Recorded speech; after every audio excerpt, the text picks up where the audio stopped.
Now, from WYDC TV, this is Big Fox News at 10.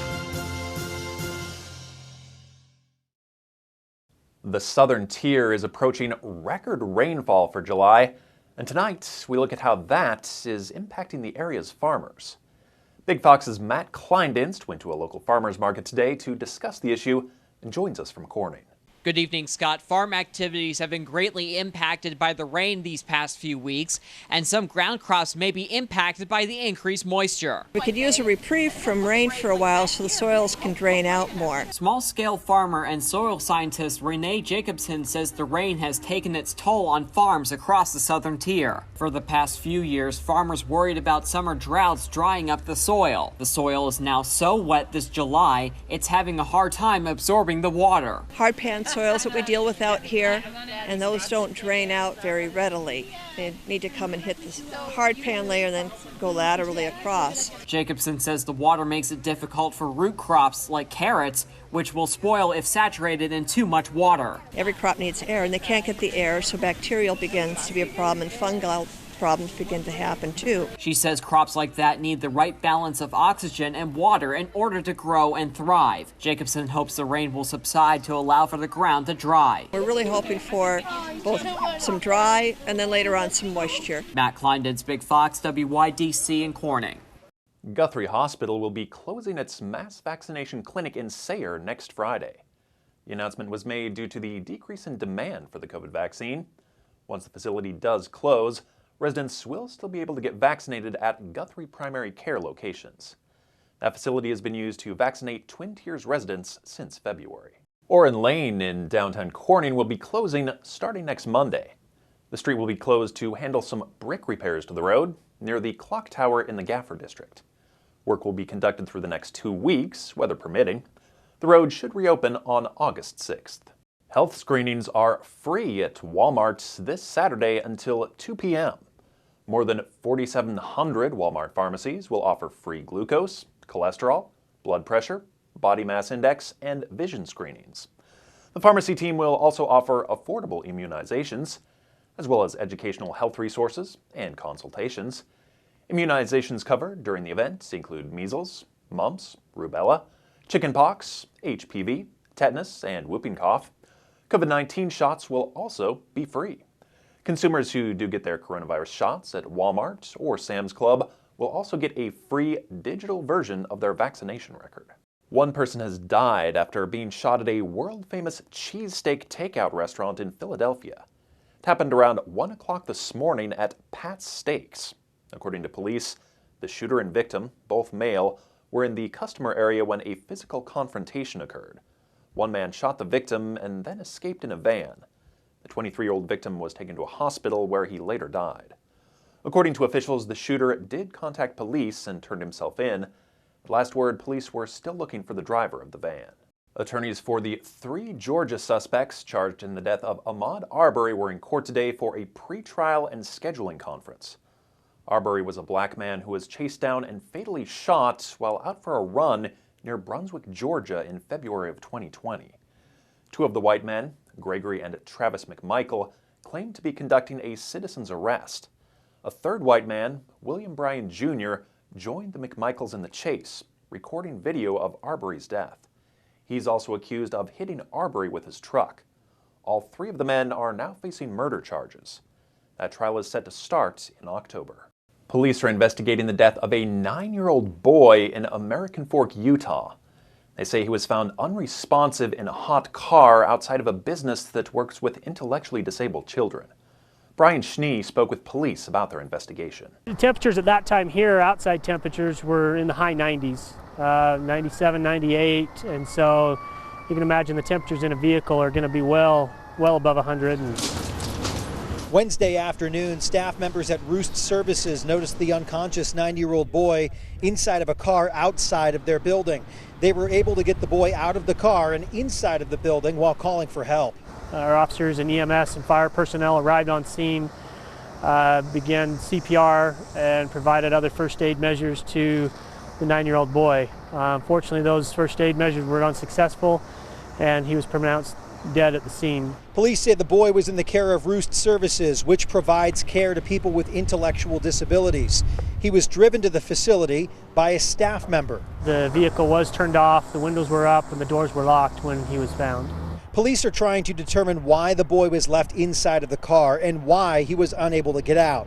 It's definitely difficult. Anytime there's a child involved in anything, it makes things different than simply with an adult. But especially in a circumstance like this, it's very difficult for everybody. Nonetheless, a tragic incident serving as a reminder for everyone to be vigilant and aware of what's in your vehicle during the hot summer months. You know, of leaving your cell phone in the back seat or leaving one of your shoes in the back seat or something like that you know would help you remember to look in the back seat before you left. President Biden's much-touted bipartisan infrastructure deal is still in a state of limbo as Republicans and Democrats rush to finalize a plan. But as Britt Conway reports, he's hopeful that they can reach a deal next week, and so are they. Do you think we'll get an infrastructure deal, sir? Yes, we will.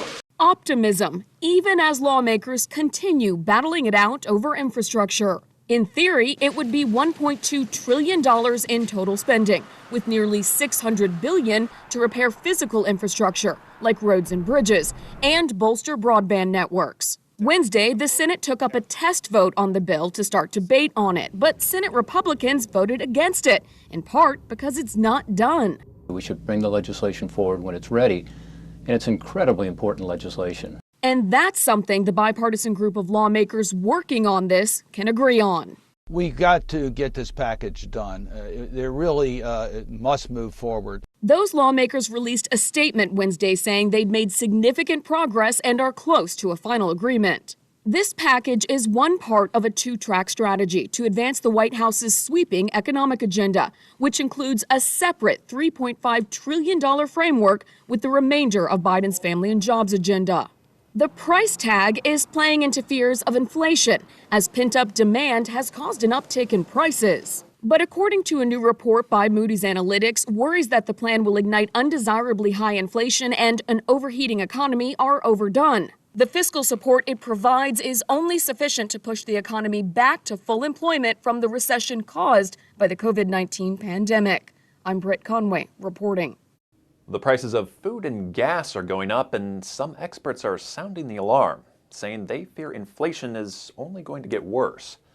Residents in President Biden's hometown of Scranton, Pennsylvania, tell reporter Vanessa Yurkovich that they're already feeling the impacts. The price of just about everything is going up. From used cars to gas to food. Boy, when things go up, it hits immediately. Consumer prices are up 5.4% since last June, the biggest jump in annual inflation in nearly 13 years. And in President Biden's hometown of Scranton, Pennsylvania, which he often uses to take the temperature, they're feeling it firsthand. This is probably the worst it's been in a long time. Mike Moletsky is at the Northeast Pennsylvania Auto Auction, where he's having to pay more per vehicle to replenish his used car lot. So we have more guys at the auction bidding against you and driving the prices up. $17.50 sold. The price of a used car will cost you 27% more. Are you seeing prices that you have never seen before for vehicles? Yes, they're outrageous. And that's because the economy's engine is roaring again, but supply chains across industries are slower to start. Add labor shortages, and it simply costs more to do business.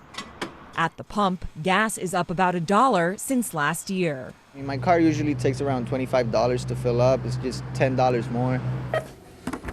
In the grocery store, the price of milk up 5.6%. Fruits and vegetables, 3.2%. We're seeing, again, 10-15% increases. Things like flour, mayonnaise, a lot of oils. Everything that we're experiencing now is unprecedented. I might not buy as much as something like for 2 weeks. Might just buy like a week at a time instead of buying in bulk. And the price of beef is rising to 4.5% in June. That's a problem for Coney Island Lunch, known for its hot dogs in downtown Scranton for nearly 100 years. Like hot dogs, they've gone up. Our hamburgers, our chili sauce, because that's made with ground beef. Just about every single item on Peter Ventura's menu costs him more to make, but he hasn't raised prices just yet. Once I get an idea where they're going to stop, then I'll know where my baseline is. So inevitably you will have to. I'm going to have to raise prices. There's no way to get around it. Still ahead tonight, another symptom in the COVID-19 pandemic, a dramatic decrease for life expectancy in the U.S. The U.S. has had the steepest decline that has been documented since World War II. So this is serious. Hear which group of Americans the CDC says will be most impacted. Here's your local stock market update from Big Fox.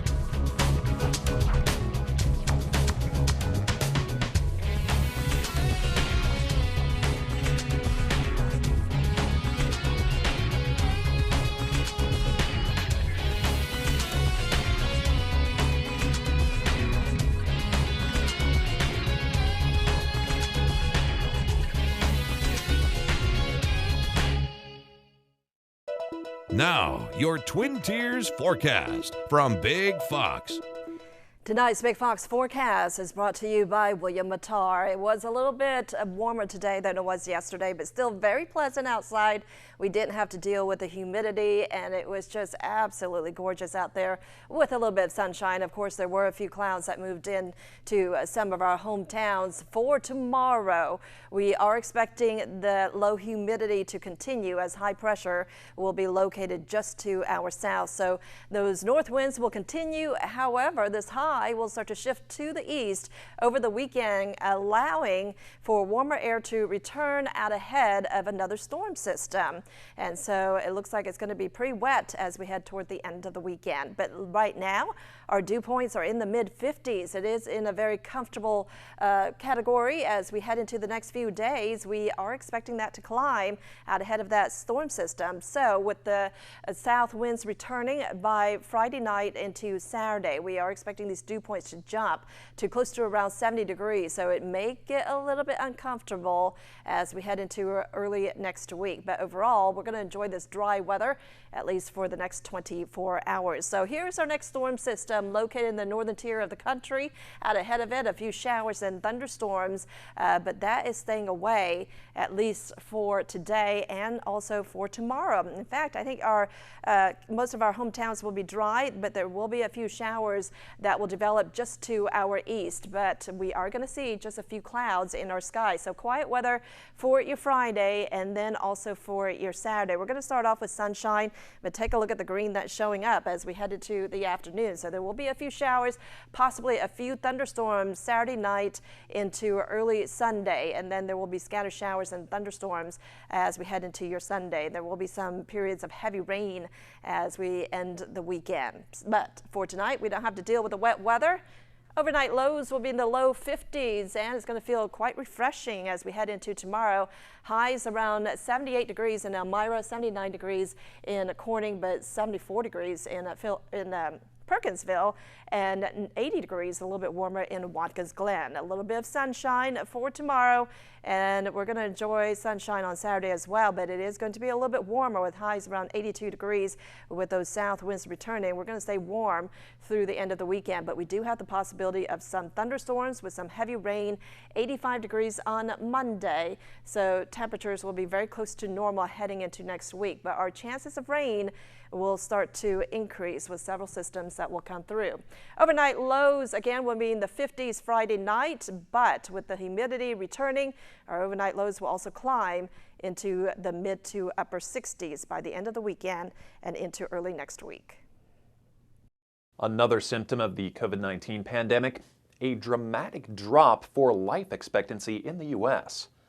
According to a new CDC report, it's the steepest decline since World War II. And that emerging data is showing some major racial disparities. Mary Maloney has more in today's Health Minute. Living shorter lives in America. A federal report finding overall life expectancy in the United States fell by a year and a half, with an even steeper drop for Hispanic and Black Americans. The U.S. has had the steepest decline that has been documented since World War II. So this is serious. The CDC report found the drop between 2019 and 2020 was mostly due to increases in deaths linked to COVID-19, but also diabetes, heart disease, and chronic liver disease, among other factors. Dr. Mary Bassett, professor of health and human rights at Harvard University, says the U.S. was already dealing with an alarming rise in mortality even before the pandemic. The U.S. hasn't been doing that well in terms of life expectancy for decades. It fell out of the pack of other wealthy countries beginning in the 1980s. And in 2014, the U.S. began to chart small declines in life expectancy. So COVID really knocked us back. For men, the CDC report found life expectancy dropped from 76.3 to 74.5 years. For women, life expectancy dropped from 81.4 to 80.2 years. The data also shows the historic drop disproportionately impacted Black and Hispanic Americans, with both groups experiencing a decline of about 3 years. What it highlights are very long-standing and enduring disparities in access to the resources for health that exist. For today's Health Minute, I'm Mary Maloney. A shortage of jet fuel is causing challenges for some U.S. airports and airlines, and sometimes it's even affecting schedules. Michelle Lorenzo has the story. About 8,000 people are expected to walk into the Reno-Tahoe International Airport. Another 8,000 people are expected to travel out of town each day of the weekend as well. Rebounding really strong from the pandemic, so the recovery is something we're all experiencing together. But there's bad news. A jet fuel shortage could impact flight schedules. There's several airports across the West Coast that are experiencing similar challenges, including Reno. The airport says this is the result of the pandemic. A fragile supply chain combined with a shortage of truck drivers could impact companies and their ability to supply fuel in a timely manner. So the airport is urging people to be a step ahead and check with their airline before heading to the airport. We're working with all of our airline partners as best we can to help them with anything we can. There's only so much we can do, but we also have our customer service agents out on the floor. The airport is also hoping people remember to pack their patience, which isn't a problem for Glory, a Reno resident. Give them a break, thank them, encourage them.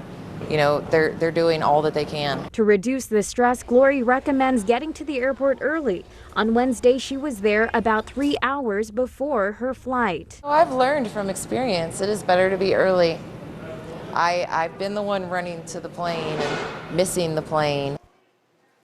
Tech billionaires are doing it, so when will flying into outer space become affordable for the rest of us?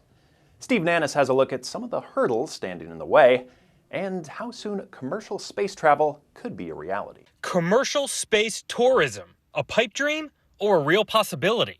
Former Amazon CEO Jeff Bezos and Virgin Galactic CEO Richard Branson, who both launched into space this month, say they're ready to start offering trips to outer space. I mean, it was just like the most incredible dream. But experts agree affordable space flights for the masses are decades away at best. Virgin Galactic's July 11th launch carried just 4 passengers and 2 pilots. It has sold about 600 tickets for future flights at up to $250,000 each. On Tuesday, Bezos and 3 others flew slightly higher into outer space on the New Shepard rocket. Bezos' Blue Origin space company has already booked nearly $100 million in tickets for future space flights, Bezos said.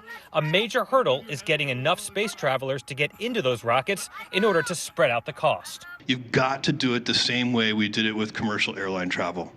Bezos suggested spacecrafts would need to carry a lot more people to make the flights widely affordable. These are, biplanes, and they're flying into a farmer's field and charging a small price to fly people around for a few minutes in the air. That's what we're doing right now. But you know where that barnstorming phase leads? To 787s. But experts say there also needs to be significant demand for space travel to fill the seats on those larger crafts, no matter the price. For today's Consumer Watch, I'm Steve Nannis. TikTok and the United States have agreed to stop fighting for now. The Chinese-based video app has agreed to stop its lawsuit over a ban that former President Donald Trump put in place. Court documents show TikTok and the Biden administration mutually agreed the suit should be dismissed. President Biden already rescinded Trump's 2020 executive order targeting TikTok. Biden replaced the order with one that addresses any apps linked to foreign adversaries, including China. TikTok is still working with a government committee to address security concerns surrounding the data that it has on American users. A professional choreographer who's been on TV and in the movies has a new project to help a 15-year-old achieve one of her dreams. Sam Reed has that story. At Distinctive Dance in Warwick, I've been dancing for 18 years. This cool choreographer who works all across the country knows a thing or two. He's just an amazing dancer, and it's so cool to be working with him. It's such an honor. Gev Manoukian has performed with Pink, danced in High School Musical 2, and was on the show So You Think You Can Dance. And despite the fact that he could be anywhere in the world, Rhode Island seemed just right after meeting 15-year-old Francesca Began a few months back. I was judging a dance competition. She had this beautiful smile on her face the whole time, and there's just so much like joy and just honesty. Manoukian made a move. I felt an urge to just go up and be like, I want to do a solo for you. He says he could tell there was a story behind her smile that might not have always been there, and he was right. As a kid, it was a little bit hard because kids would like look at me and just kind of be like, what is that? And it kind of offended me a little bit. At birth, Francesca was diagnosed with a rare condition called diaphragmatic hernia and almost didn't survive. She only has one lung. And now that I'm getting older, I'm not embarrassed about it anymore. Over the years, the teen has gained confidence through her tiptoes. She reminded me of why I love to dance. And this personal proposal for a one-on-one meant the world. I was absolutely shocked. It was just an amazing feeling, and I felt like I was in a dream. For 3 days in a row, Gev has given her his all. We kind of forget that dance is for everyone. She'll be performing her solo at a competition next year. She plans to dance like no one's watching and hold on to it forever. I don't even have any words for it. It's just so amazing. So people feel something when they watch it, just like I felt when I first watched her. Showing you something good, I'm Sam Reed. We want to leave you with a smile tonight. An iconic piece of movie memorabilia is no longer missing. This appears to be one of the dresses that Judy Garland wore in The Wizard of Oz. Catholic University says a school official found it. It's been missing for decades. The dress was discovered at a building named after the priest who received it back in the 1970s. The Wizard of Oz dress is now in the university's special collections. Now, it has not been authenticated, but the school believes it is one of the 5 used in the movie.